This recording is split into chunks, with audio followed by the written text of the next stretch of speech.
want to thank you guys. We 3 days out from the meet right now. I want to thank you guys for watching my journey. For this is my third meet. With the help of Leroy, we've been blessed to achieve our goals so far in our quest to get a bigger bench and to compete in these competitions. I sacrifice a lot to get in the gym for you guys and for you guys to follow me on my journey, because I do have a full-time family, and family is always first.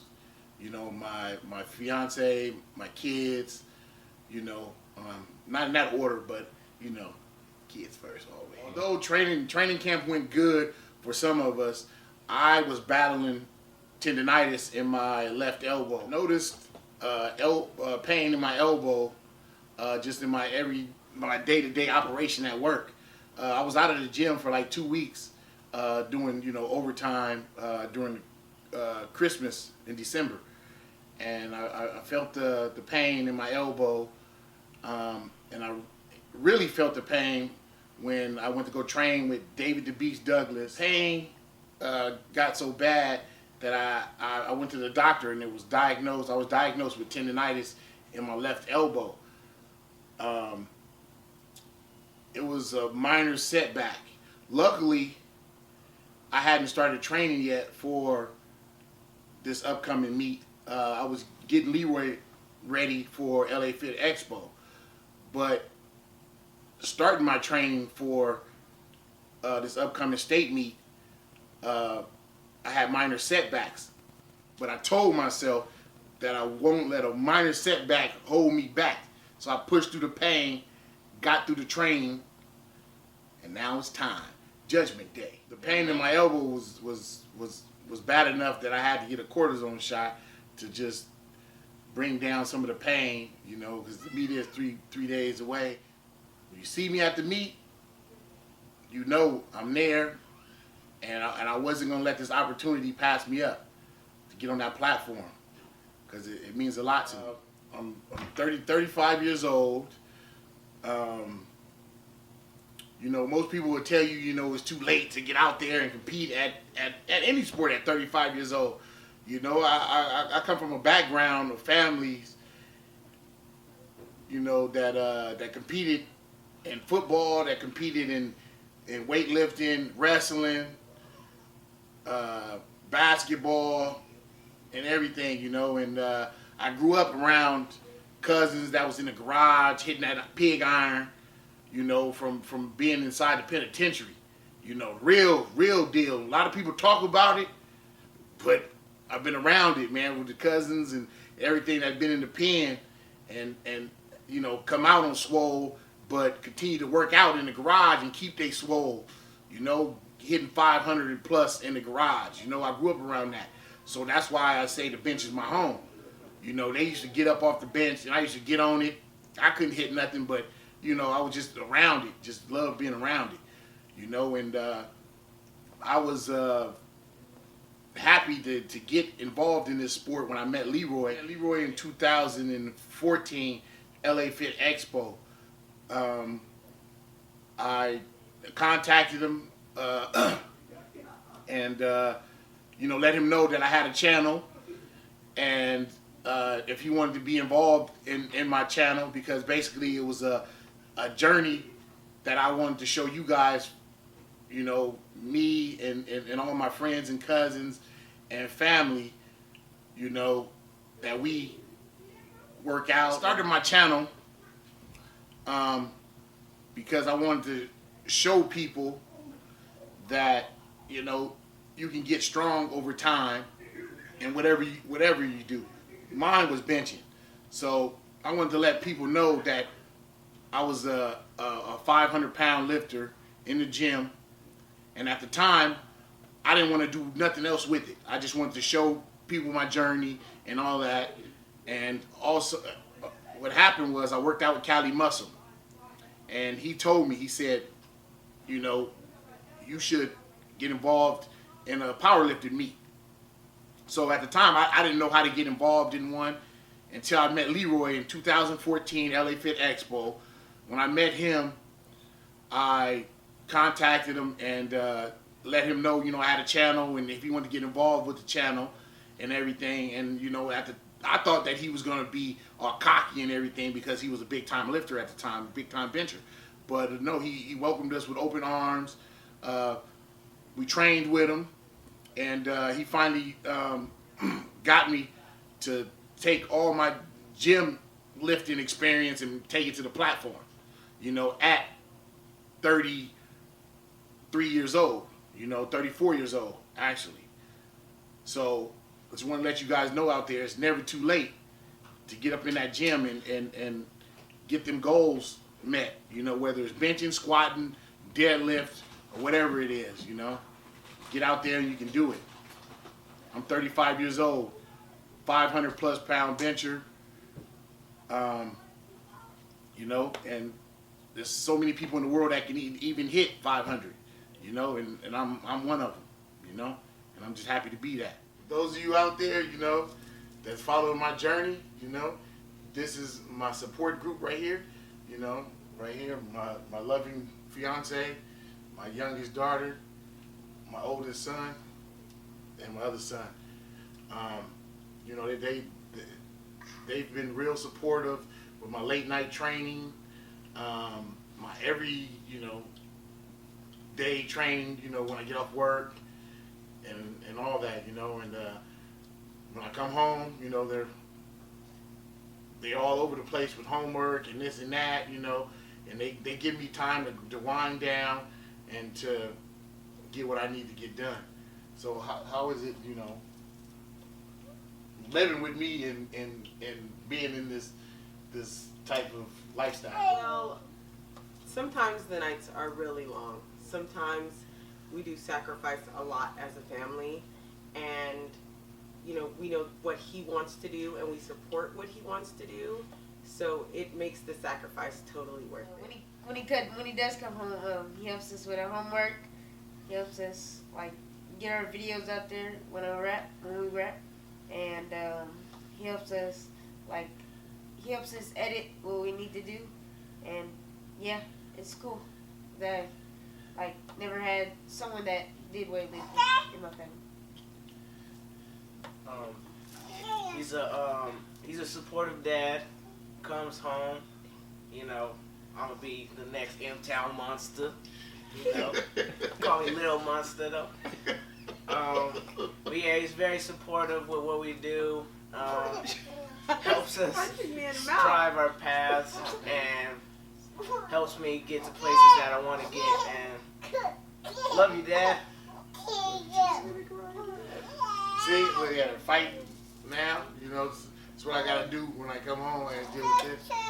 Her fighting and everything. She fights me in the bed, fights for spots in the bed, All in all, it is a lot of sacrifice, but he sacrifices himself a lot because he has to stretch himself very thin, being a dad, being a good man, working, making sure he's supportive, not only financially, but emotionally.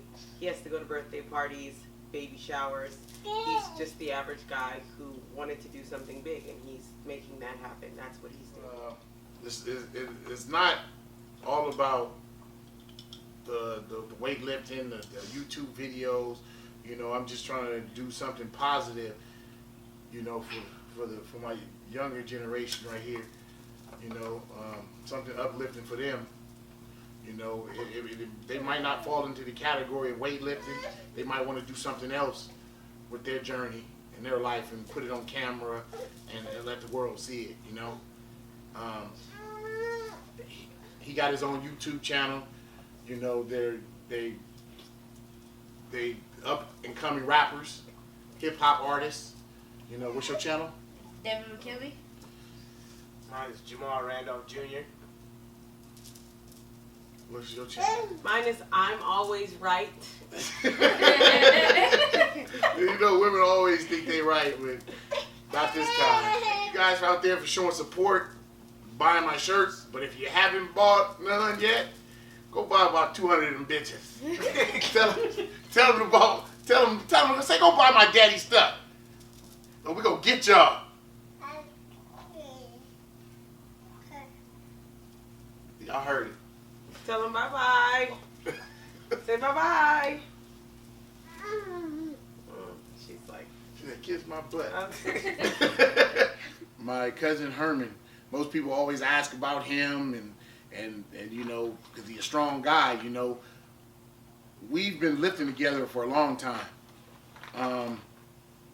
His journey into the sport and his journey in life is something that, you know, you guys want to hear. It's a good story, you know. He's dedicated to his family life. He has a normal job just like all of us do. You know, he works hard, and you know he sacrifices his little time to get in the gym and train and try to motivate you guys just like me. What's going on YouTube? You can see we over at the IHOP in Duarte. IHOP in Duarte. Last day prep for our meet on Sunday. All in all, we had a good training session. Had a good coach, Leroy and Dante. You know YouTube. You see me and Jamal, my cousin right here. You know, we got full-time jobs. We got families we have to take care of. You see a lot of guys who just in the gym all day, every day. You wonder like, man, if these guys work or whatever, well, we let you know. I'm letting you know. I have a full-time job. I work 12 hours a day and try to find time as much as I can to get into the gym to do what I can, despite raising 3 kids and 1 on the way, you know.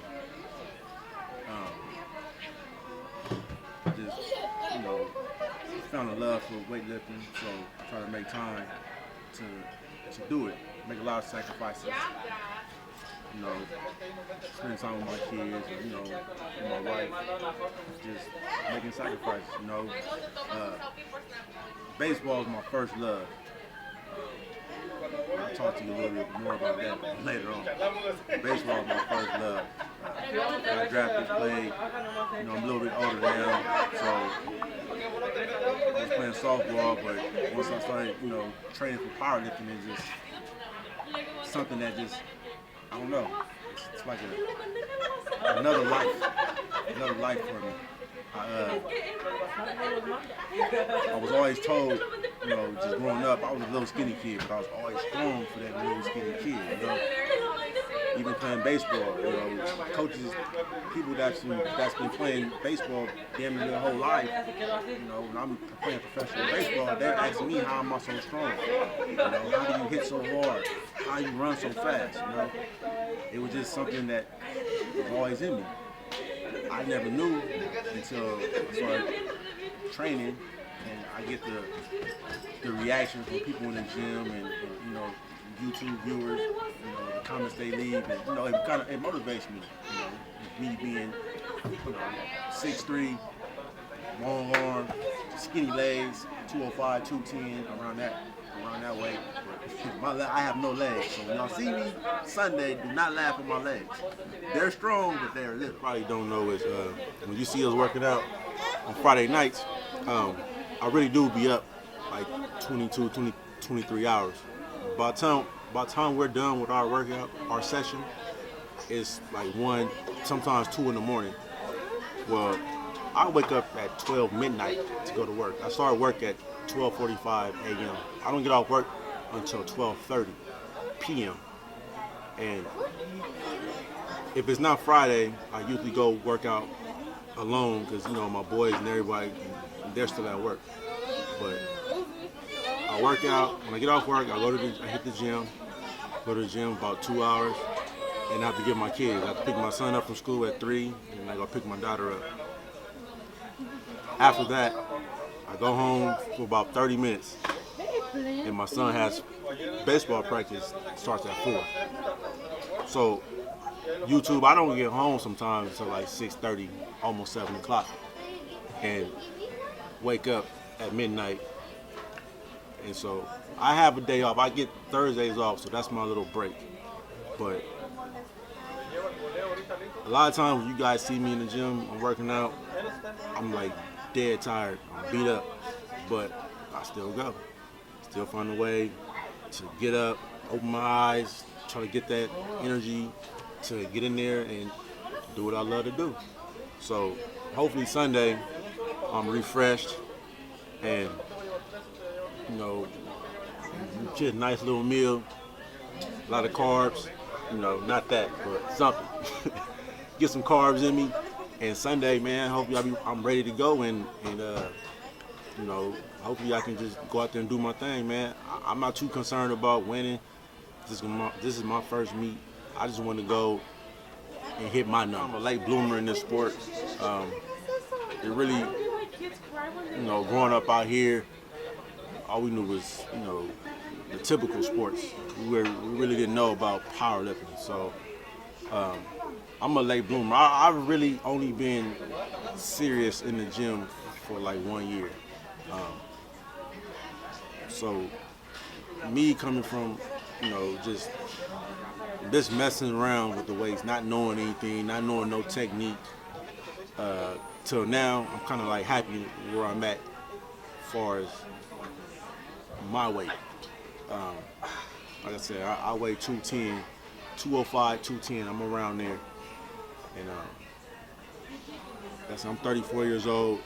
If me having 2 biological kids with 1 on the way and raising a stepdaughter, I don't see no excuse for you young guys just sitting on your ass talking about, oh, I'm gonna come work out with you. M-Town, we gonna come work out with y'all. Man, we there.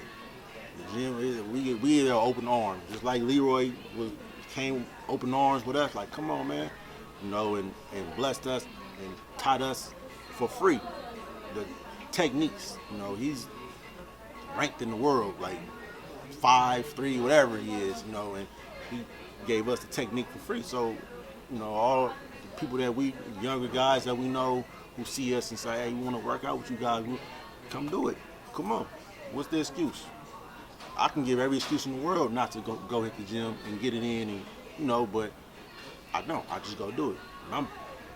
Man, you have no idea what it's like waking up. You can get 8 hours of sleep and wake up at midnight and you still be tired. It's just unnatural waking up at that time to go to work. So if I can find the time to go 12:30, 1 o'clock, get in the gym and work out for an hour and a half, 2 hours before I got to get my kids, I don't see any excuse that you guys can make to not get in there. You know, growing up in Monrovia, Duarte, California, you know, probably like a lot of other places, you know, there's a lot of gang violence. You know, I'm an 80s baby, so I was, you know, we was in the thick of it. Shut up, fool. You know, I was in the thick of it. And this dude right here, like, this is my cousin, my first cousin. This dude just scared me. You know what I mean? This is like the craziest, weirdest dude ever. But just, you know, growing up out here, man, you know, it was dangerous. Even now, back then it was more red and blue. You know, it's kind of evolved to more of, you know, black and brown, which is stupid. We all grew up in the same neighborhood. You know, we went to the same school. We know the same people. You know what I mean? And just here is stupid. You know, but you know, I grew up in the thick of it. I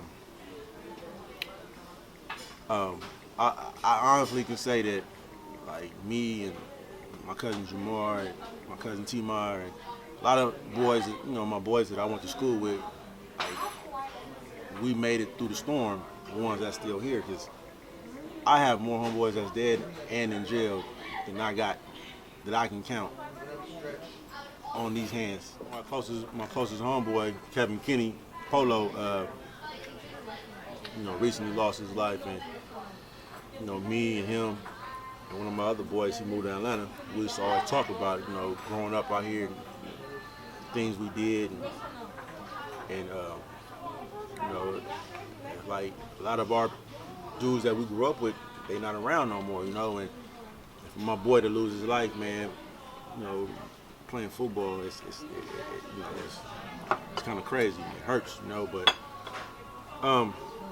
I moved from DeWarty in '93 or '94. I moved to Riverside, and it wasn't no better out there.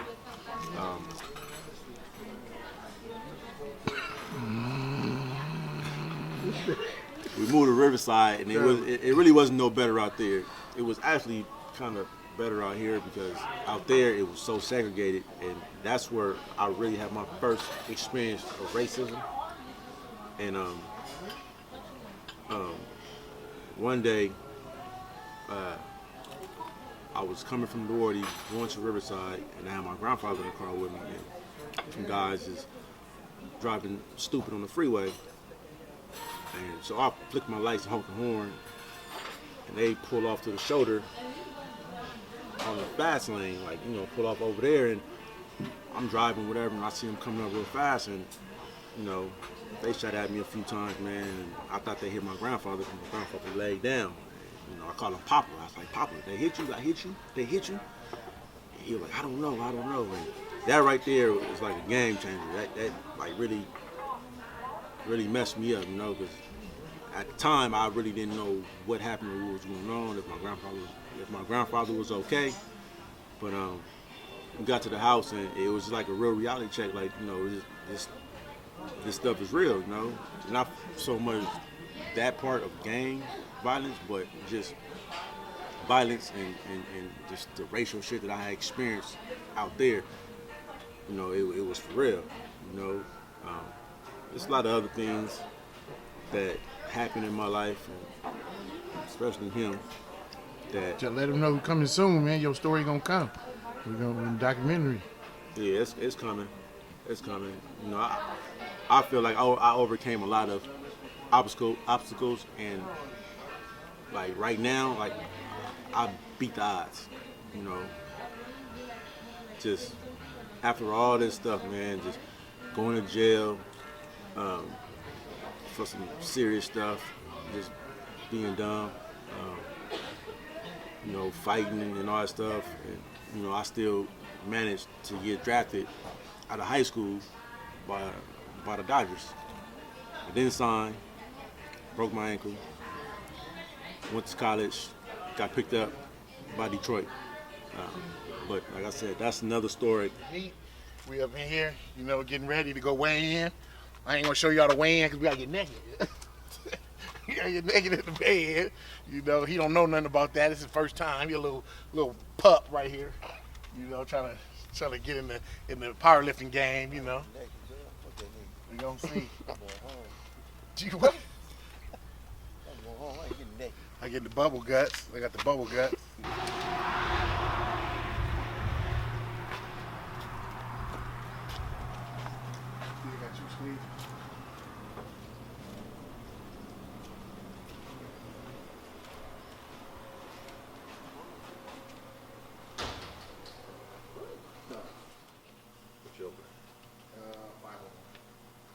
So 227.5 kilos.